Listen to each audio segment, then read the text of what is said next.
Alléluia. Alléluia, Alléluia, Alléluia, Alléluia, Alléluia.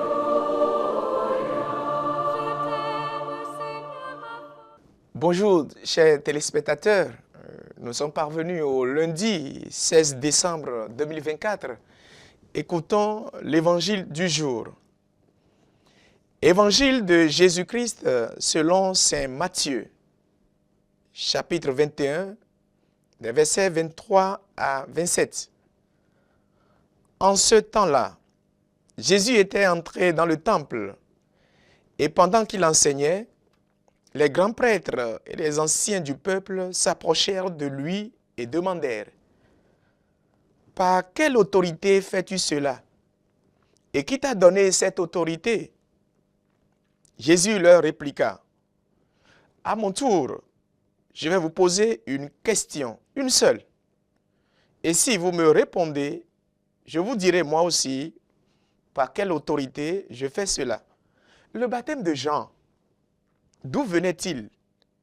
Du ciel ou des hommes? » Ils faisaient en eux-mêmes ce raisonnement.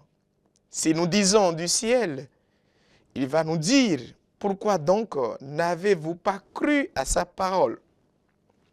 Si nous disons des hommes, nous devons redouter la foule, car tous tiennent Jean pour un prophète. Il répondit donc à Jésus : « Nous ne savons pas. » Il leur dit à son tour : « Moi, je ne vous dis pas non plus par quelle autorité je fais cela. » Chers amis, chers téléspectateurs, nous allons aborder ce texte d'évangile en parcourant les questions qui font partie propre de la trame de ce texte. Donc la première question. D'abord, nous accompagnons le Christ qui entre dans le temple, dans son temple. Adolescent, lorsqu'il y reste à l'insu de ses parents l'étonnent, les maîtres et les scribes.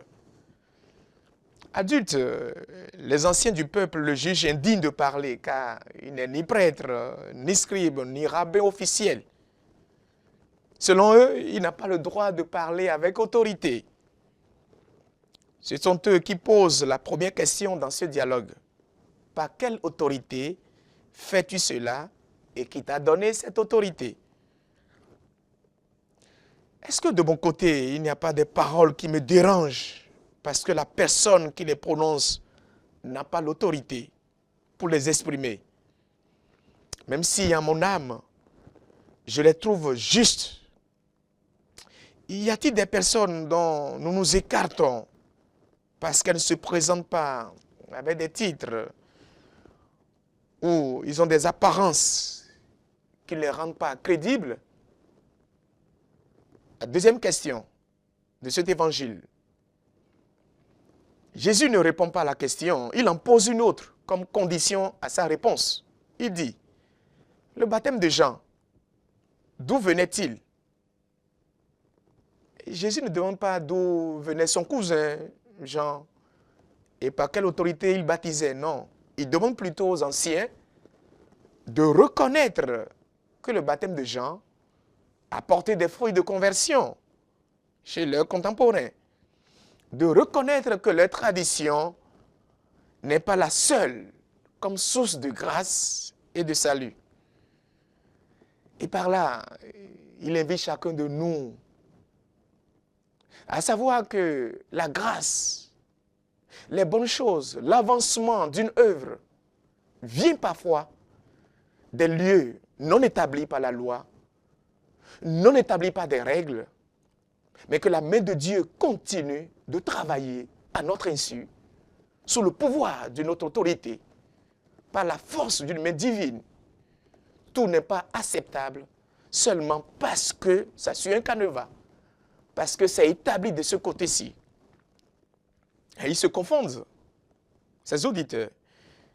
Ils entendent dans la question la demande de légitimer une personne qui ne fait pas partie de la structure de pouvoir. Ils refusent de répondre.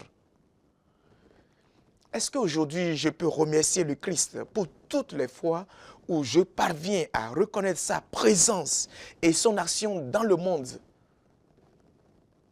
Est-ce que je me demande, comme avec ces anciens, si cela ne m'arrive pas de refuser parfois les appels de Dieu parce qu'ils n'entrent pas dans ma conception du monde, parce qu'ils n'entrent pas dans mon état d'esprit?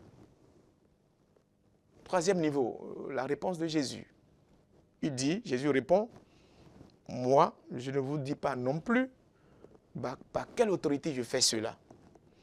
Ah, chers téléspectateurs, ces paroles révèlent de la tristesse. Jésus a envie de nous parler, de nous dire qui il est et pourquoi il est venu.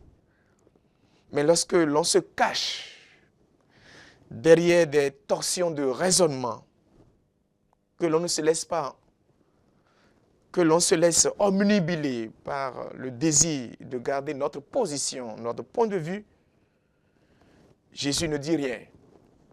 Il se tait sur notre vie. Il se tait sur le bien sur lequel il veut nous propulser. Si Dieu se tait, c'est grave. Demandons fortement aujourd'hui de nous laisser interpeller par le Christ pour qu'il ne puisse jamais se taire sur la vérité à dire à notre vie, à notre quotidien, à nos activités. Que sa grâce nous accompagne fortement en cette journée.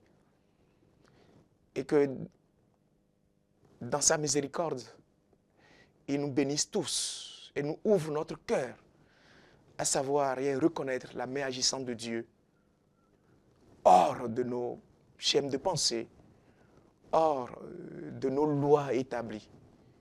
Qu'il daigne vraiment nous bénir tous. Au nom du Père et du Fils et du Saint-Esprit. Amen. Alléluia.